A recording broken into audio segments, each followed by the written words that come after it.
Okay, good morning. We're in book of John. We're going to finish out chapter 9 and then jump into chapter 10, the Good Shepherd. So I'm just going to go ahead and start off with the reading of this. We're going to start at verse 35 of chapter 9.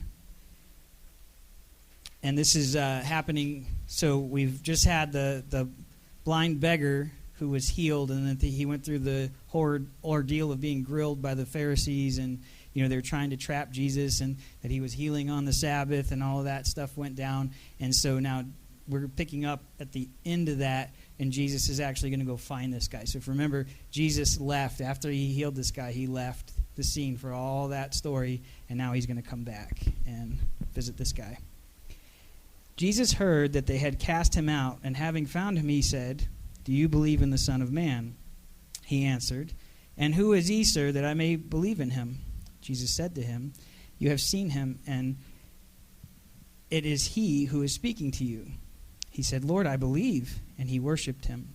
Jesus said, "For judgment I came into this world, that those who do not see may see, and those who see may become blind."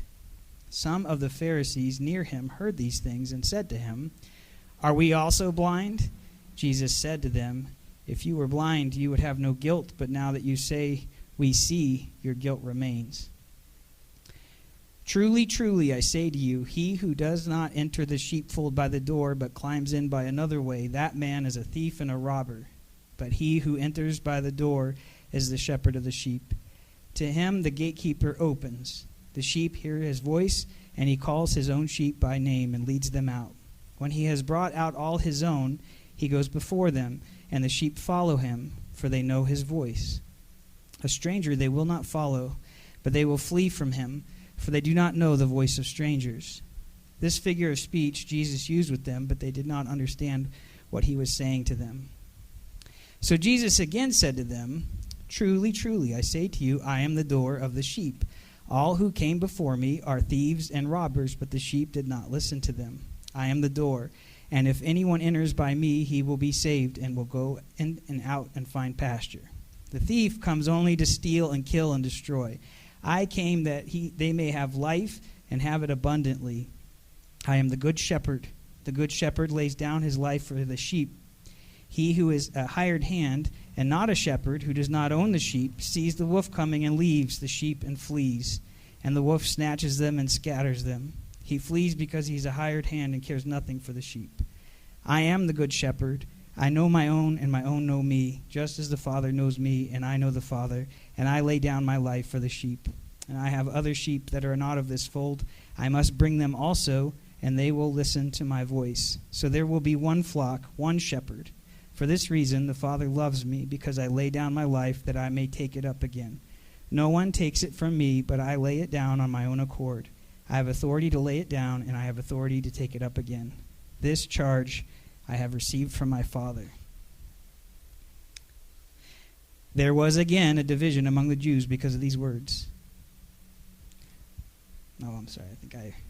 It's an old thing that got left in here. Okay, verse 35. Jesus goes and finds this guy.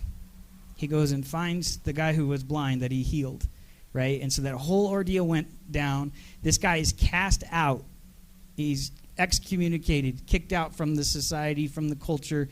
The Pharisees have rejected him because he made a declaration that he didn't know who this guy was, but whoever he was, he healed me, right? So he's making that declaration, and here he is, the lowest of the low, and he catches the Pharisees in their own trap, right? And so they reject him, they kick him out, they get rid of him. But he's not bitter about it, right? I mean, what a wonderful thing to gain your vision when you've been blind your whole life, but then the society rejects you. Some people would be bitter about that. This guy's not bitter at all. So he says, Jesus heard that they cast him out, and having found him, he said, "Do you believe in the Son of Man?" Now, I'm assuming you guys have heard this term, the Son of Man. I read it a few weeks ago. That's a prophecy from Daniel. It's absolutely fantastic. I believe it's Daniel 9 that talks about the Son of Man. So if you haven't read that, you should go and read that. And he answered, "And who is he, sir, that I may believe in him?" And Jesus said to him, "You have seen him, and it is he who is speaking to you." And he said, "Lord, I believe." And he worshipped him. So he's not holding anything against Jesus. Remember in the beginning of that whole scene, the disciples are asking Jesus. They see this blind guy, and they're like, okay, who sinned? Was it this guy or his parents? Whose fault is this? And Jesus said it wasn't him or his parents, that he was blind to reveal the glory of God. And so people of the world will take great offense to this. You mean that God made this guy blind just so he could, show off? That's not at all what's going on here. This guy is happy to have had the opportunity to reveal some of God's truth to the world. And so he worships him because he believes in him and who he is. And so I think one of the big questions from this passage is to ask ourselves, what is worship? Right? Is it holding our hands up and singing in church? There can be, right? Yeah, it might look like that. Is it something that we do in private? It can be, right? Jesus tells us to pray in secret, right? It's an act of the heart. And so I think we have to continually ask ourselves the questions as Christians, is my worship authentic, right? Is this communing with God? Am I thanking God for all the abundance that he's poured out in my life? And so I think we have to constantly reflect on that, because our worship can become routine. You can show up at church and sing the songs and just do the stuff, and it's just a tradition. It just becomes a thing that you do, and it's not authentic worship. So whatever that is, it doesn't have to be on your knees groveling, although it could be that. It has to be an act of the heart, that you recognize God for who he is, and your heart, regardless of your physical posture, your heart will fall to its knees and cry out when it sees the glory of God. Verse 39, Jesus said, "For judgment I came into this world, that those who do not see may see, and those who may see may become blind." Wait a minute. I thought Jesus said he didn't come to judge the world, and here he's saying that he is judging the world. What's going on with that? Well, this is a very common misunderstanding. The word "for" here, F-O-R, "for," is a preposition. We might need to pull Nancy, the third grade language arts teacher, up here. "For" is a preposition. Jesus is not making a declaration. It's much more obvious in the Greek, although I'm no Greek scholar, but I dug into this and confirmed it. Okay. For us, we see this word "for judgment. I came into this world." It seems like it's a declaration. Like, in order to come to judge, I came into this world. That's not what Jesus is saying. We tend to expect that from him, that he's going to make some big declaration. And so when we see this, we think, well, but he said in another place in the Bible that, in this very book of John, that he came to save the world, not to judge the world. So what's this? Is this a contradiction? No, it's not, because this word "for" is a preposition. It's a different word in the Greek. And what it means is, a preposition is relative to position. He came, if I could say it this way, to be judged, to be condemned, to be tested for us, right? So he's coming to die for us. He's going to take a punishment for us. He's taking this for us. So for judgment, he has come into the world. Does that make sense? I feel like it's a word salad. The translation of this is very difficult, so it's hard to communicate the idea, and I think that's why it gets misunderstood a lot. He came into the world to face judgment. He's going to be tested, right? And so hold on to that. And if you're wondering if that's right, what I'm saying, look at the context of the entire rest of this passage. We can keep pulling back to this, and you'll see exactly what he's talking about, right? He came to take our punishment, right? So he came into this world so that the blind may see, and those that see may become blind. Okay, that's really hard to understand, but we're going to dive into it, and by the end, hopefully, we'll be there. Now, of course, Jesus will come back to the world later to bring judgment upon the world, but that's not his job right now, yeah? So, the blind, they can't see because the truth is hidden from them. And you'll see when he does this, it's almost like a parable. The Good Shepherd, it's not quite a parable. It's not a story exactly, but it's figurative language. He's saying something, and the Pharisees are not going to be able to understand it at all. They're blind. They can't get it. But yet, the people that can hear Jesus, they hear his voice. They understand what he's saying, with some explanation, and hopefully for us as well. And this blindness, you'll see it in our world today even. When somebody gets in trouble with the law, they can't see that they did anything wrong, or they'll diminish it greatly, right? And so when somebody will say, like, oh, yeah, well, the police had it in for me. There was this one cop that, like, he's a real jerk, and he was, and, like, it's always somebody else's fault, not their own fault. And I've just seen this time after time after time, even in my own family. There's always some reason why it's not my fault. It's not that I committed the crime. It's that there was this bad police officer that had it out for me, or the court system, they got it out for me. Everybody's got it out for me. Even when I was in school, the teacher had it out for me. It's all their fault, not my fault. Everybody's picking on me. And so, and this is what I call these the ways of the world. And I want to call them out because we often study the ways of God and his way of doing things, but we tend to just live in the fishbowl of life and not realize that there's a way of the world. And one of those ways of the world is like the bad part of doing something bad is the getting in trouble part, not the act itself. So the bad part of sin is getting caught, not the act itself. And if we were able to turn that around and see things in a different way, we would see that the act itself is what's bad, and we would avoid it at all costs, right? Think of how a criminal tries to get away with the crime, but the crime itself, they run to it, right? If they can get away with this, they're going to do it, and then they avoid the police or whatever, the accountability. They avoid it at all costs, but doing the bad thing itself is something they run to, and the accountability they run from, and that's a way of the world. And so I want to call that out. And there's several of these I'm going to call out today in this, that this is a way of the world. This is how people operate, and it's totally contrary to the way Jesus does things. Verse 40, some of the Pharisees near him heard these things and said to him, are we also blind? And Jesus said to them, if you were blind, you would have no guilt. But now that you say, we see, your guilt remains. So these guys are very condescending and arrogant, the Pharisees. They aren't, like, legitimately asking a question, right? This is one of those don't you know who I am kind of statements, right? Are we also blind? Are you saying me, this Pharisee, that I've got all these accomplishments and I've got all this recognition and status, are you saying that I'm blind? They're not asking a question. They're making an accusation about Jesus. And Jesus tells them, well, if you're claiming that you can see, then you know, right? And this gives you guilt. If you were blind, then there might be some hope for you because then you could see. But if you can see and you're still doing this, you're in trouble. It's not good.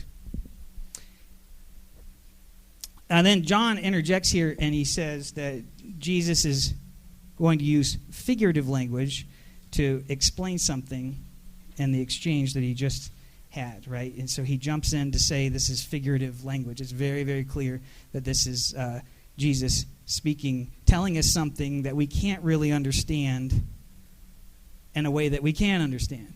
And it's very relevant to this culture, right? And so this whole story of the Good Shepherd deals with something that these people are intimately familiar with. And so we have quite a bit of sheep herding going on here in the Navajo Nation, so we may have some familiarity with it, but I'm going to explain some of that as we go, just in case you're not familiar with sheep and shepherds. One thing to remember here as we keep moving through this, I want to keep pulling back to this thing, for judgment I came into the world, is what Jesus said, but also that the blind will see and those that can see will be made blind. We can keep going back to that over and over and over again. That's like the topic of this entire passage. And then we need to know a key to understand some of these things. He's going to tell us this kind of story thing. It's figurative language. The sheep are the elect, right? These are God's chosen people. They may not know that they are chosen, right? They can come in all kinds of different conditions, but they are God's elect. The shepherd is Jesus. He's not a pastor. Okay, we tend to get this like mixed up, right? There's plenty of talk about pastors in this passage, and I've even been guilty of saying this is why pastors shouldn't be paid. But I want to say it's not about pastors, right? So I'll correct myself on this one. The thieves and robbers can be the Pharisees, okay? But also this applies to today. And, right, we can see that there are false teachers out in the world, false messiahs, and those are the bad guys in this story. And then the part of the gate, we also have a gate here, is going to be played by Jesus also, right? It's also played by Jesus. So we'll jump right in here. Verse 10, truly, truly, I say to you, he who does not enter the sheepfold by the door, but climbs in by another way, that man is a thief and a robber.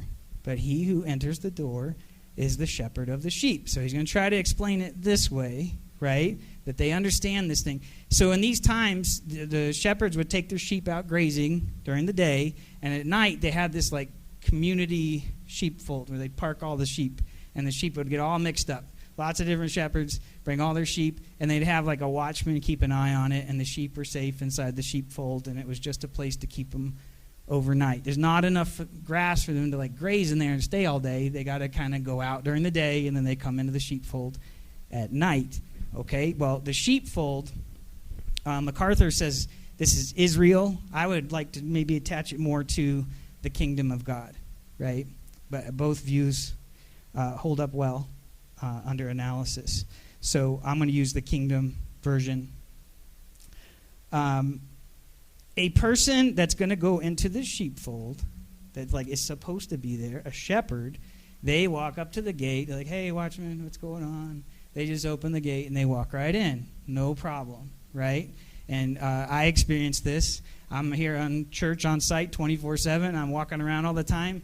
People kind of have gotten used to me, and they know I'm supposed to be here. So there's no like, what's that guy doing? Like, what's going on? Why are there like dogs over there? What's happening? They're not doing that because I'm here all the time, and they know I'm a known entity, and I'm supposed to be here. Everything is like normal. Even, I leave the door open for air to come in quite often, but before I was here, the doors were closed all the time. And so now the door's open. Before, people would have been like, whoa, why is that door open? Now they know I'm here, and this is kind of the normal, this is how it's supposed to be. And so someone who is the shepherd, they're going to just kind of walk right in. There's no suspicious activity whatsoever. Okay? They don't have a need to get in another way. This is the best way into the sheepfold. The door has been made for them to come in and out of. This is that's the easiest way in and out. So if someone's trying to get in some other way, there's a reason for that. And they're probably up to no good. So a question I want to pose before we move on is, could the thief enter the sheepfold, the kingdom, some other way undetected? Right? Yes? Can someone get over the wall and get in? And the Bible talks about this quite often, so we'll come back to that. Verse 3, to him, this is the shepherd, the gatekeeper opens. The sheep hear his voice, and he calls his own sheep by name and leads them out. When he has brought out all of his own, he goes before them, and the sheep follow him, for they know his voice. And this is so cool, and it's very true. So you got all these sheep. They belong to all kinds of different shepherds. The shepherd comes in, he calls his sheep, and they recognize his voice. And they all come willingly. They recognize his voice, and they come to him, right? The other sheep don't come when the shepherd calls, right? And so those sheep know his voice. They trust him, and they know that he cares for them, and so they follow his voice. He doesn't have to coerce them or round them up. And I'm going to tell you, I had a brief stint on a sheep farm in Ohio. I was friends with a professor. He had sheep, and he wanted to leave for a week, so he asked me to watch his sheep for him. I'm like, okay, I can watch some sheep as long as I don't have to do anything. I'll just keep an eye on them. Well, the sheep got out, and the guy, he had a farm, and it was right on a 2-lane highway, just like 191 here. It's a 2-lane highway, people driving by. The sheep are all over the place, and I got to go round them up. They don't know me. They won't listen to me. And it took me most of the day. I had to chase them to get them back. They wouldn't go in the gate. I had to grab them by the fur and throw them over the fence to get them back in. And being able to even get close enough to grab them was impossible. Okay, so I had high anxiety, cars zipping by, and people stopping. You know the sheep are out? Yes, I know the sheep are out. You know how to get them back in? Because I don't know how. So the shepherd sheep listen to the shepherd. So if Tom, the professor guy, if he had come back, he would have been like, okay, come on, guys, and they would have come right away. Would have been no issue for Tom. But for me, it was a nightmare, okay? So the sheep hear his voice, and they know their shepherd. And why this is so important, remember, this is like an allegory. It's telling us something about true life, about the kingdom. And there is an error detection mechanism built into God's plan, right? That the sheep know Jesus' voice, the shepherd, the good shepherd. They know his voice. They know when it's somebody else telling them something else. So if the thief got in over the wall, are they going to be like, oh, okay, here's a new shepherd, let's go with him? No, they're going to run, and it's going to be difficult for that thief to get in and take the sheep because they know the shepherd's voice, okay? But not everybody knows Jesus' voice, right? And so there's a lot of deception, and people will fall to deception because they don't know Jesus' voice, right? And so in this is an error-correcting mechanism where people will know when something is wrong, when they're getting false doctrine or they have a false teacher, or something like that is going on. Verse 5, a stranger they will not follow, but they will flee from him, for they do not know the voice of the stranger. I heard an example of a guy, he went to Israel, and of course when you're doing all the tours and stuff, they get to go see some sheep and a herd of sheep and all that. And he saw a guy walking behind the sheep yelling at them. And he was like, that's strange, what's going on with that, right? The guide told him, that's the butcher, right? The shepherd walks at the front. He doesn't have to call after him. He's just like, okay, guys, let's go. And the sheep go with him, and he walks in the front. But this guy's got like a stick out, and he's yelling at him, and he's whacking him to get him to move. Well, it's because he's not their shepherd, right? And he doesn't have their best interest at heart. They're going to go to slaughter, right? So I think that's very telling. But remember, this is an allegory talking about real life, yes? Okay, that if you got... I don't know how to say this and be politically correct. That we present God's word in meekness, right, and gentleness, because we don't have to bark, yell, condemn, right? It's not the person up here speaking. It's not their voice that we're listening for. It's the voice of Jesus, the voice of God that we're listening for, and it comes through his word, right? And so I think it's very, very important that we pay close attention to our teachers and our pastors and make sure that they are revealing the truth of God to us in a way that is right. So we as sheep, remember I'm saying that the pastor is not the shepherd, right? So the pastor is one of the sheep. We have a role, a very important role in defending the flock, that we have to be able to detect when this is not coming from our shepherd. This is not it. And so we got to be able to catch that, correct it, realign, and keep moving in the way of the true shepherd, the good shepherd. Okay, so John tells us this figure of speech Jesus used with them, but they did not understand what he was saying to them. Okay, so it's a figurative. It's not quite a parable. We have a hard time understanding this too. It's easier for us because there's been many, many years of study on this. We got people that will explain it to us. Here, these people are hearing it live and for the first time, and it's hard to understand what he's talking about. Okay. Remember, the shepherd is Jesus. Pastors are in the flock. All of us are in the flock. Verse 7, so Jesus said to them, he's going to come at it from a different angle. Truly, truly, I say to you, I am the door of the sheep. Okay, before he was saying, I'm the good shepherd. Now he's saying, I'm the door, right? He's the shepherd. Now he's saying, I'm the door. We're going to come at it from a different angle. So what's the door do? The door keeps things in, keeps things out. In this case, it's sheep, right? Some sheep can get in, it keeps others out. It just kind of operates that way. Its whole purpose is to let things in and let things out. And I'm going to make a case that the sheepfold is the kingdom of God. Verse 8, all who came before me are thieves and robbers, but the sheep did not listen to them. So anyone before Jesus who thought they could determine who's in and out of the kingdom, they were thieves and robbers, right? They're dishonest. They're not there. They're there for themselves. They're doing something other than the legitimate role. Jesus is saying, I'm the guy here, okay? I'm the one that operates the door. The religious leaders were doing things for themselves. And this is another way of the world that if we don't call it out, you're not going to see it. When the fish are in the fishbowl, they don't see the water, even when it gets murky, right? We have self-interest. That is one of our primary motivations is self-interest in this world, right? And it's so part of our lives that it's to be expected. Even in the world of economics, they say you're a rational consumer when you do things in your own interest, right? So Jesus is going to say something very radical here that totally goes against that. But I want to call it out because if you start looking for it, you're going to see it. Like the what's in it for me thing, right? There always has to be something in it for me. What's in it for me? What do I get out of this?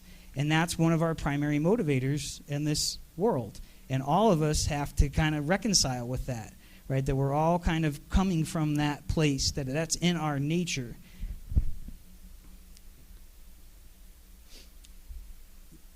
Verse 9, I am the door. If anyone enters by me, he will be saved and will go in and out and find pasture. So Jesus is the door. He determines who gets into the kingdom. There's a system described here, right? That at night the sheep come into the sheepfold, and the daytime they go out into the pasture. Everything is operating smoothly, and Jesus is kind of in charge of this whole thing, right? He's the manager that kind of keeps things running. He has the authority to operate the system. Verse 10, the thief comes only to steal, kill, and destroy. I came that they may have life and have it abundantly. The thief takes advantage of the system. They're like a parasite, taking something out of it without giving anything into it. Jesus wants an eternal system where life is abundant and goes on forever and ever and ever. And when you have something that works forever, you can't have even the slightest weakness in it. There can't be the least bit of corruption in it because it will destroy the whole thing. Okay? Over time, even if it's just the slightest possible thing, it's going to ruin it. The Bible uses yeast to explain this often. Just the smallest amount of yeast, it'll go through the whole entire lump of dough. So what is the stuff that's off in the world, the ways of the world? Well, the first one is like, what's in it for me? Another one is get as much as you can, right? And this is not just only accepted, it's encouraged, it's embraced, it's celebrated. Accumulate as much as you can possibly get, right? And your ability to take as much as you can from the system determines some of your status, right? The more you're able to extract from the system, the higher your pedestal is in the world, right? Like if I can become a millionaire and have a Lamborghini and all this stuff, like people are like, wow, that guy's really got it together, right? He's really, right? And so the more that you can take, the more status you get, right? And so people will notice that.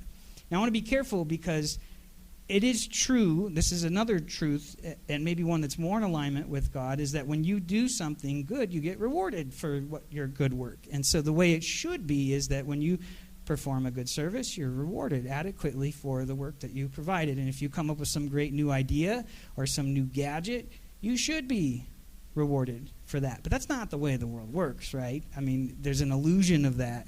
And the truth is, the more corrupt you are, the more you can take. That's where all that wealth comes from, right? The world does not operate under this idea of like the better job you do, the more you get paid, right? We have that idea. Sometimes we think about it, but the truth is very different from that. And I already mentioned like the bad part of sinning is getting caught. That's another big one. And you'll see that in a corrupt society, right? That we all have stuff on each other, and I'm not going to call you out, and you're not going to call me out, and so we're just going to keep on going with the way things are. It's just the way it is, and like, yeah, you know.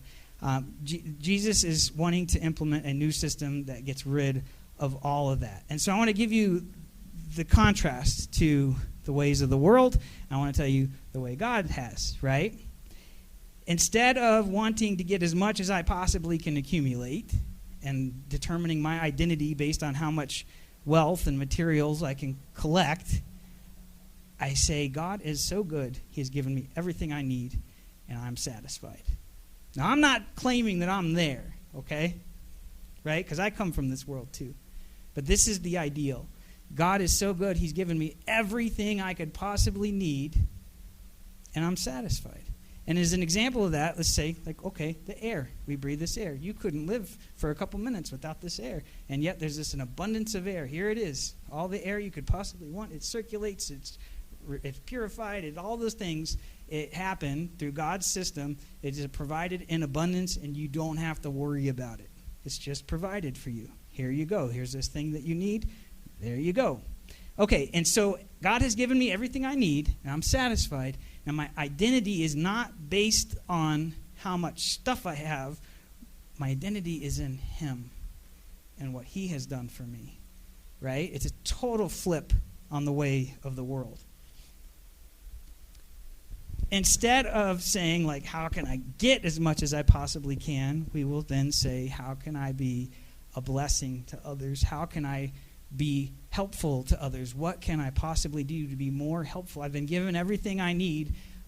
My desires are all satisfied, right? It's not just the things that I need. God even gives me so much that the things that I want, He provides for me, right? So now that I have all that stuff, I'm not chasing after it. How do I become a blessing to other people, right? And so it's the total opposite of the way of the world. And instead of this constant desire for more, we turn to a love of pleasing God, right? And we can't stand the thought of letting Him down, okay? I think of my own father, right? When I have gotten in trouble with my dad, it killed me. My dad says he's disappointed in me. Ugh, that's the worst, right? So instead of like this fear of like getting caught, like I'm going to go ahead and do this bad thing and then I'm just going to avoid getting caught. Now I don't want to do that bad thing anymore because I don't want to disappoint my Heavenly Father, right? And it's so much bigger than like our own parents, right? And we'll kind of come to that later when it shows what Jesus has done for us. Like, man, I can't do enough for Him. I'm not even close. Like the gap between what He has done for me and what I'm capable of doing for Him is just infinite. I can't close it. I can never do enough to match what He has done for me. And so when our hearts are turned to Christ, then we'll be pursuing how we can do things to please God, right? And when we do things to please God, it blesses everybody. And so it's wonderful. It's absolutely wonderful. It's eternal. And it's not all that self-centered, self-focused, selfish greed that we're just so overcome by in this world. Okay, verse 11, he says, I am the good shepherd. Okay, now remember, these are the I am statements which the people at this time are going to recognize. Absolutely, he's claiming to be God here, right? Because at the burning bush, Moses encounters God, and he's like, "Well, who do I say you are? Like, when I go back to my people, who do I tell them?" And we can't name God because that would like be us putting a limit on God, right? It'd be us defining God. God is infinite and undefinable by our terms, and so God just says, I am who I am. And so every time that Jesus says this, I am, it's a very powerful statement that he's saying not only is he a good shepherd, he is God the good shepherd, right? He's all of these things. And when this word good is used here, it doesn't mean good like he's a good plumber or a good electrician, someone like that does a good job at their work. He doesn't mean he's a good shepherd, right? He does a good job. This word good means excellent, right? Superior, right? Supreme, which is not just a pizza, right? He's above and beyond the normal person, right? And it's morally good, not like he does a good job, okay? The good shepherd lays down his life for the sheep. Okay, and this is so critical. I keep asking this question, how do we know that Jesus is who he says he is? Well, this is one of the biggest evidences right here, is that he lays down his life for his sheep, right? That's us, right? He is going to go take our punishment for us. This is not something that even a good boss would do, right? A good boss would be good to you and help you be good at your job. But then when it comes to like the company's failing and somebody messed up, you're going to get fired, not the boss, right? And so Jesus takes our punishment for us, right? But it's on a grand scale, an unimaginable scale. And so hold that in your mind. He cares so much about us that he would die for us, right? Not only die, he descended from the throne. This guy is on the throne right next to God. He's the hand of God. He's right there with God in heaven, like got it all right, and he, where he should be. He's in the proper place. He came down to this world and humbled himself in an unbelievable way, incomprehensible for us, okay, to understand how he humbled himself to come and then to die like a thief on the cross for us, right?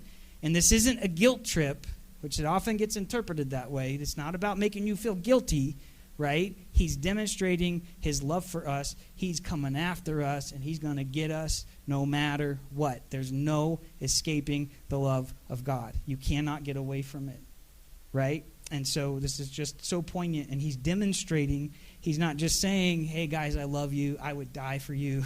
No, he did it, right? And he did it in such a remarkable way. So here we are in our modern lives. We get all upset and kind of blame God if you lose your keys and you can't go somewhere that day. You're like, God, why, right? Well, look at what he did for us. We often accuse him of making our lives difficult or something like that. And what he did for us, he gave up everything for us. And so whatever trials we're dealing with are tiny. They're minuscule in comparison to what he did to come and get us.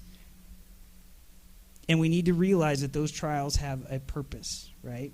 And whatever he does, it is for our good. And that's one of the biggest differences, right? And I'll talk about like when I've had a lot of different principals as a teacher through the years. A good principal has something for their teachers to help them. They're there to help them. I've got something good that I can help you with. A bad, or we'll say struggling, right? A struggling principal demands stuff from their people. They don't have anything to give to them, so they demand stuff from them, right? We got to raise these test scores. What are you doing, right? Well, a good principal will come in and will help you raise your test scores. They'll be like, I see there's a problem here. What can we do to make this better, right? Whereas the bad principal demand, get your test scores up, whatever it takes. Work 78 hours a week, whatever you got to do, make it happen, right? Well, so I just want you to see that because Jesus is coming to give. He gives his life for his flock. And it's not just his temporary human life, right, which is all we can really understand. He's giving us his eternal life as well. This is a marriage, right, between us and him. He wants to marry us and be with us forever. And I mean forever. He wants us forever. And so he's not just giving up this 33 years that he lived on the earth. He's giving us himself for eternity, right? And so what a deal. It's up to us to then work with him, walk with him, have him help us, prepare us for that relationship, and so that we're a worthy bride for Christ, okay? And that eternal system I was talking about, how things work differently, we need to learn how to operate in that space so that we can be with him forever, right? He's working with us to help us understand these things. He never leaves us, and he never forsakes us. I'm sure you've heard this before, but it's hard to understand because we don't work that way. I'm going to reach my limit, and I'm done with this. I'm out of here. I quit. I'm finished, right? I've given you everything I got, and I'm done. Okay, well, that shows me and how small I am, right? Jesus has abundance, infinite abundance. He is going to wait on you as long as it takes. You will be his. If you're one of the elect, you will be his, and he has sovereignty in this area, and his resources are unlimited. And so we need to understand that. And it's just so beautiful. Like, okay, not only does he never leave us and forsake us, he cleanses us of our filth, right? We get ourselves into all kinds of bad situations, and he comes and he pulls us out. He rescues us. He cleanses us. He forgives us. He sets us back on track. And then he renews our mind and gets us going again, right? And we're going to fall again. This is the process, right? He's going to perfect us by any means necessary, whatever it takes. And so when we get to those times where we're very frustrated and we say, oh, God, how could you do this to me? He's going to do whatever it takes. And we got to see those trials, whatever they are, as opportunities to get to know him better. That's how much he cares about us, right? And I'm just like you guys, okay? I struggle myself, right? We're all on the same walk, and that's why I say I'm a sheep, just like you, right? Sometimes when there's a pastor, they want to like act like they got this all figured out and they're better than everybody else. No, they're just a little bit ahead, right? And they're kind of like maybe feeling the brunt of something that you guys are about to encounter, and so then they come and they say, hey, look, this is something that's coming, right? And they're able to help in that way, but they're a sheep just like the rest of them. Okay, so what I'm saying is this whole idea of him never leaving us, we need to get that and trust in it, that he will cleanse us. Yes, regardless of whatever circumstances you're in, whatever the situation is, it doesn't matter. Your sin does not exceed God's sovereignty, ever. He's more powerful than any wrongdoing that you could ever do. And so his ability to forgive you exceeds your ability to do wrong. And he is coming for you, and he will not let you go at all for any reason whatsoever. And he's doing all this for us. He's preparing us for that wedding, right? That we're going to get to be with him eternally, right? And he's got to get us ready. And so this whole life is preparation for the life to come. Verse 12. He who is a hired hand and not a shepherd, who does not own the sheep, sees the wolf coming and leaves the sheep and flees, and the wolf snatches them and scatters them. And yes, this is true. And this is a verse I used to turn to say that pastors shouldn't get paid. Okay? Because you'll know the real intentions of the pastor, whether they're there to get a paycheck or not. Now, most pastors get paid, and many of them, their hearts are with their congregation, and they need to eat. They have families. They have got car payments and mortgages and all those things. So, yes, we do have to pay the pastors. That's like a reality that we have to live with. But a test here of their intentions, you will see where their intentions are if they're like doing it without getting paid, right? If they do it for free, well, I mean, they get paid in heaven, right? But so this is a really good example. And with somebody that's doing it for a paycheck, they're going to bolt at the least sign of trouble, right? If you've got a problematic person in the congregation, like, man, this is not worth what you're paying me. Like, this is not worth it. I'm out of here, right? We're there for the paycheck, right? And this is another one of the ways of the world, right? That we do things. What's in it for me? What do you got for me? You got a good health insurance policy? What's your benefits, right? What am I going to get from this?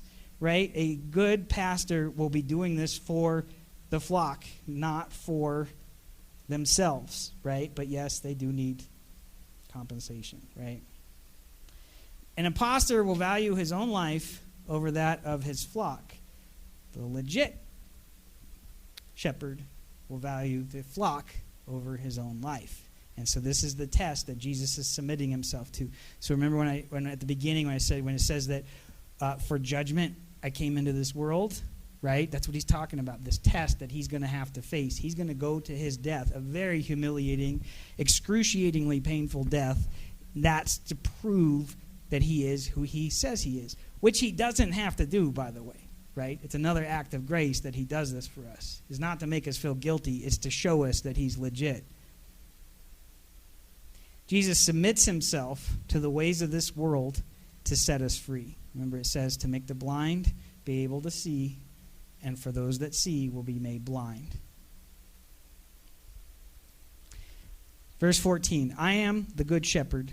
I know my own, and my own know me, just as the Father knows me, and I know the Father, and I lay down my life for the sheep. This is insanity according to the world. It's insanity according to the world that you would give up everything for someone else. The way the world is, it's like, I want to get something from you. I want something from you. I'm not here to give you anything. I'm here to get something from you. What's in it for me? What he's doing, Jesus is going to give up every worldly thing that he has. Everything. I mean, he's already done that, right? I mean, he has ultimate status in the universe. We can't understand this. We say King of Kings, Lord of Lords, but we don't understand what that means, right? He's so far above us that we can't even comprehend his status. And his status is not based on like what he could get away with or who he knows. It's because of who he is. And we can't understand that. But yet he came all the way down to this world. He gave up all of his status, all of his wealth, even his life itself, so that we may see, right? The legitimacy of who he really is. And that's going to ruin things for the people that are running this world. An imposter would run. If it came down to them getting caught up with the Pharisees, they would run.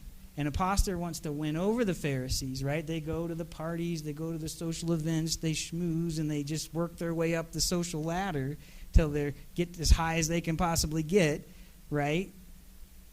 Jesus went to the very bottom, and he came and he turned the whole thing upside down.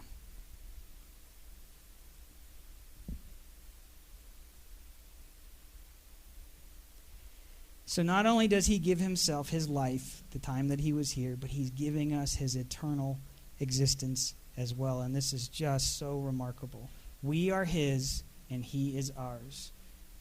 This is the wedding that's coming.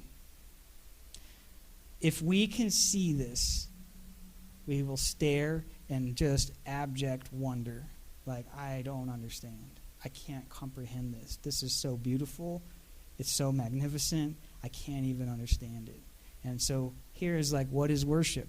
It's the recognition that there's something much bigger here and so much better than we can possibly understand. We fall to our knees and we just say, Lord, I'm not worth this. What are you doing? Right? But that's not true. If we weren't worth it, he wouldn't have done it.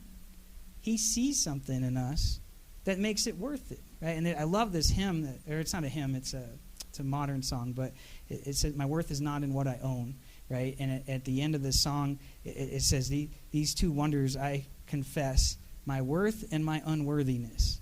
If you look at me and my sinful condition, I'm not worth it. It's a joke. Why would he come and die for me? Just get rid of me, delete me, push the delete button and get rid of this guy. He's not worth it. But there's something in me that he sees that I can't understand that makes it worth it.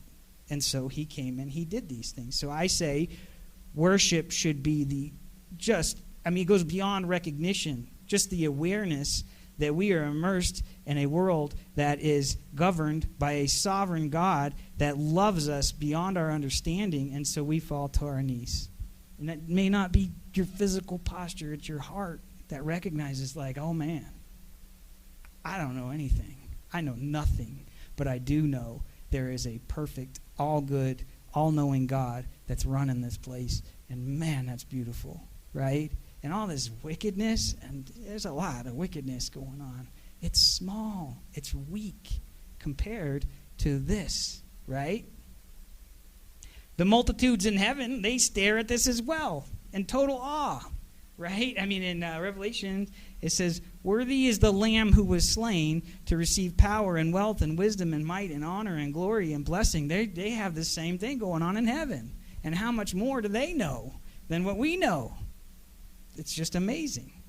No other religion has anything like this. Nothing compares to this, right? All the other religions, it's how do I achieve? How do I get there? How good can I be to meet the standard? That's what they all are, and it's very, very small compared to this, right? And I'm going to just say this, that okay, he says he's the good shepherd.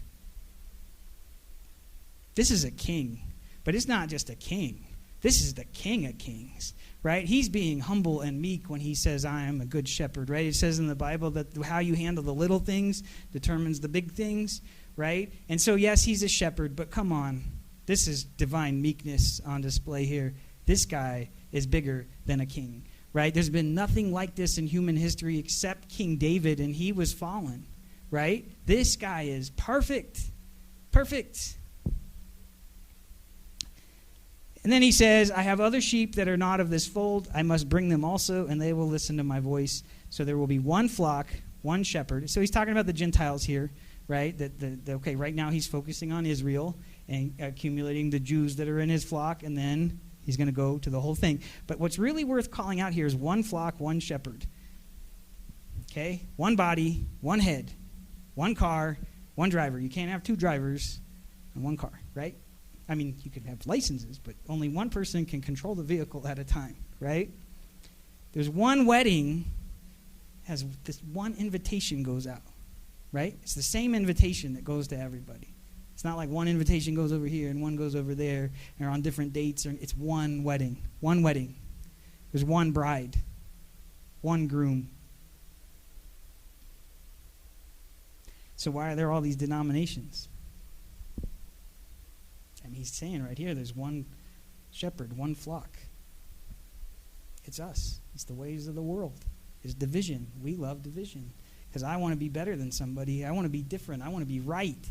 And so we turn from one another and we divide. That's us. The denominations are us. Us doing that.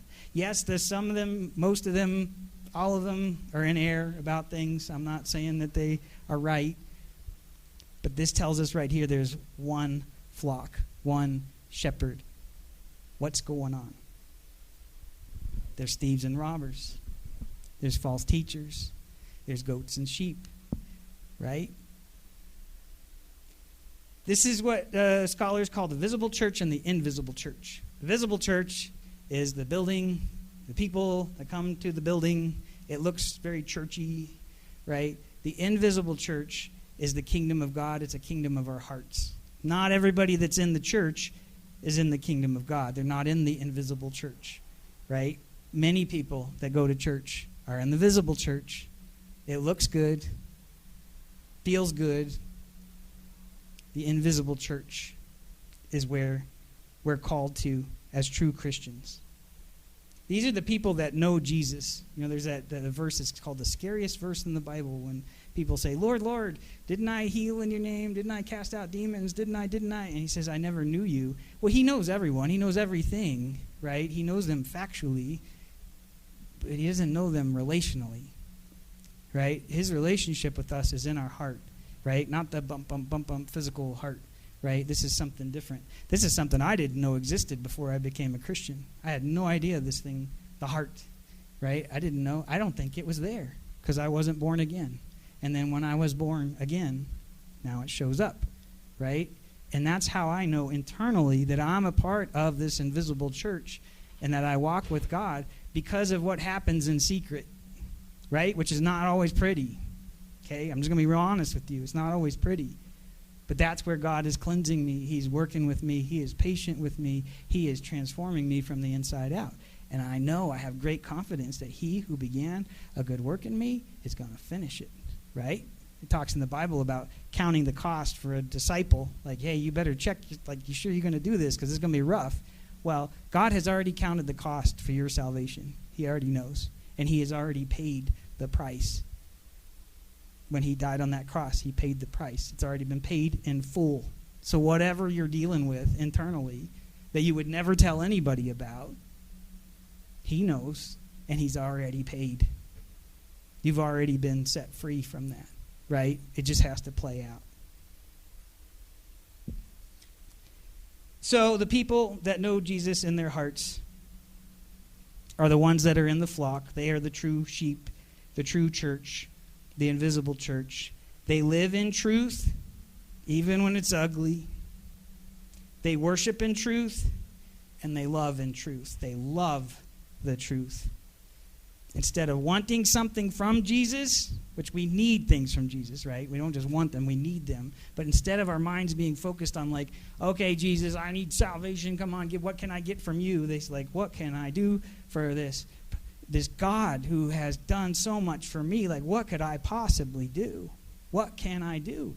And it's everything we do needs to be for God, right? Everything. And that's hard, right? But that's okay. We just got to recognize it. Like, okay, everything I do, from getting up in the morning to going to bed at night, has to be for him. I'm doing it for him out of a heart that loves him and his truth and his ways. It's like, and we live in a life of love that way, right? I'll give the example of the rich young ruler here, okay? He came to Jesus, and he's like, hey, what do I have to do to get into heaven? And Jesus tells him, like, hey, you're going to have to give up your wealth. Give it all away to the poor and walk with me. Come follow me. Now, that doesn't mean that we are to give away all our wealth. That's not what he's talking about. This is the thing the guy was clinging to. Right? He had met all the commandments. He had done everything right, but he was clinging to that money, that wealth that he had, his possessions. He was hanging on to it. And Jesus said, well, give it away. And he said, no, I can't do that. So he's not one of the flock, right? If you're of the flock, I'm not saying go empty your bank account. Please don't take this that way. Whatever you're hanging on to in this world, you got to let it go and recognize that he's got something so much better, so much more, that you wouldn't want this, right? The Puritans call this licking the dust. They say the things of this world, like hanging on to that, is licking the dust. It's worthless. Compared to an eternity with God with total abundance, there's nothing here. It's all garbage, relatively, right? Yes? Okay. Verse 17, for this reason the Father loves me, because I lay down my life that I may take it up again. No one takes it from me, but I lay it down of my own accord. I have authority to lay it down. I have authority to take it up again. This charge I have received from my Father. Okay, he didn't get caught and then the system executed him. He surrendered himself willingly. He let them do this. He used them. It wasn't just that he let them, he used them to demonstrate God's glory. He knew what they were going to do, and he was in control the entire time, the whole time. It was up to him. He willingly did this. He submitted to this test to reveal who he is, because he is coming after his bride, and he wants you to know how much he loves you. He needs you to know how much he loves you. And it's so much that we don't understand. We're not capable of that kind of love, so we don't get it. So he came and he showed us. He demonstrated his love for us. He used this corrupt and evil system against itself, and in so doing, crushed the head of the serpent. This is from Genesis 3:15. From the very beginning, there was a prediction of what was to come, and here he is, right? Here he is. He comes and he crushes the head of the serpent. And to me, this is just my opinion, this is his greatest work. Remember, miracle is mighty work. Right? This is his greatest work. It's his greatest demonstration of his authority. All of his miracles demonstrate his authority, right? It has a different component. Sometimes he shows us that he has authority over your circumstances. Sometimes it's your health. When he can heal somebody from a condition, your provision, how much stuff you have, your sustenance, the physical world, and even death. He brought Lazarus back from the dead, right? But in the ultimate display of his authority through a mighty work, he willingly gave up his life, and then took it back again. And he's showing us, you don't need to be afraid of death, because I am in control, and I love you, right? And my love for you is perfect and pure. You have nothing to be afraid of. And so, death, where is your sting, right? Because what are you going to take away from me? This wretched body, this wretched world? Take it, right? But it has value, so I'm going to give it to God, right? Whatever is left of my life, this life, I have to give it to God. It's not worth anything to me anymore because I know what's coming, but it has value because I'm able to share this with other people, right? And it spreads and spreads. So we have to ask the question, okay, so he came and he died for his flock. Is are we in the flock? Has he called our name? Can we hear this and understand it? Can it transform us and prepare us for that eternal existence where we're not all greedy and selfish and miserable? Are we his, or do we belong to another? Right? Because there's another. And the other guy, it's pretty awful. He's all about greed, lust, misery. All those things are his, right? But there's just this absolute beautiful love that we get to go live in existence with. So, who are we? What's our identity? Right? Is our identity in this world, or is it in the world to come? So, Heavenly Father, thank you so much. How could we even thank you enough for what you have done for us? The only thing, God, for us to do is to fall on our knees and worship you. In truth, right? In secret, to recognize that you are the God of this world, that you have ultimate authority, and what a great thing that is, God, because you are perfect, and your love is perfect, and what you want for us is perfect, and you know everything. We only know such a tiny little piece of the puzzle, and so, God, I just ask that you reveal yourself to everyone in this room, and that we may be a light to this community and to this world to recognize that there is something of such great value that it makes this world worthless, and that they will turn to you and prepare themselves for the grand wedding day, the grand wedding feast that is to come. In your name we pray. Amen.